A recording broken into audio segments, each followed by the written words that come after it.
అదే RTV app వార్తల్ని క్షణాల్లో చదివే అవకాశం ఉంటుంది. ఒక న్యూస్ పేపర్, ఒక టెలివిజన్ ఛానల్ మీ చేతుల్లో ఎప్పుడూ ఉంటాయి. కొంతాల రామకృష్ణ గారి గురించి అందరికీ తెలిసింది. ఆయన చాలా నిజాయితీ పరుడు. అలాంటి వ్యక్తి ఆల్మోస్ట్ ఇంకా రాజకీయాలు వద్దనుకున్న వ్యక్తి కళ్యాణ్ గారి పిలుపు మేరకు అనకాపల్లిలో నిలబడుతున్నారు.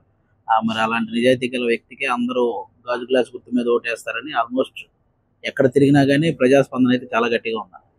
సినీ ఇండస్ట్రీలోని ఎవరికి నచ్చిన బట్టి వాళ్ళు ప్రచారం చేసుకుంటారు. మీరు పవన్ కళ్యాణ్ కి డైహార్ట్ ఫ్యాన్. మీకు అసలు పవన్ కళ్యాణ్ నచ్చింది?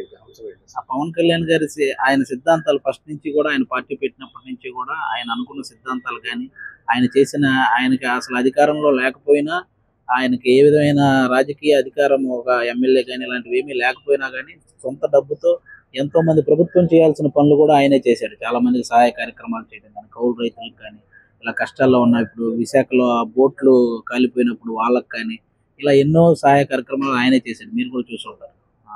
సినీ ఇండస్ట్రీ అన్నది హైదరాబాద్ లో సెటిల్ అయింది.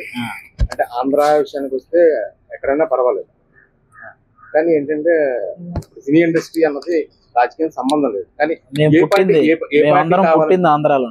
అదే పవన్ కళ్యాణ్ గారైనా, ఆయన కింద పనిచేసే వాళ్ళమైనా మేమందరం పుట్టింది ఆంధ్రాలో. వర్క్ పర్పస్ మనం ఎక్కడికొక్కడికి వెళ్తుంటాం వర్క్ చేసుకోవడానికి. మళ్ళీ రావాల్సిన చివరికి ఆంధ్రానే కదా. పుట్టింది ఆంధ్ర అయినప్పుడు మన ఆంధ్రానే దానికోసం ఏదైనా చేస్తుంటాం. కాబట్టి సినీ ఇండస్ట్రీ అంటే ఏ పార్టీ ఆంధ్రాలో రావాలని కోరుకుంటున్నాం. మేము ఖచ్చితంగా కూటమి. సినిమా ఇండస్ట్రీ మొత్తం అని నేను చెప్పలేను, అది ఒక్కొక్కరికి ఒక్కొక్క ఒపీనియన్ ఉంటుంది. నాలాంటి నేను పవన్ కళ్యాణ్ గారికి సపోర్ట్ కాబట్టి నేను ఖచ్చితంగా కూటమి రావాలని కోరుకుంటాను. అంటే ఆంధ్రాలో డెవలప్ అవ్వడానికి, సినీ ఇండస్ట్రీ డెవలప్ అవ్వడానికి ఫలానా పార్టీ వస్తే బాగుంటది, ఇండస్ట్రీ బాగుంటది అనే ఒక ఉద్దేశం ఉంటుంది కదా.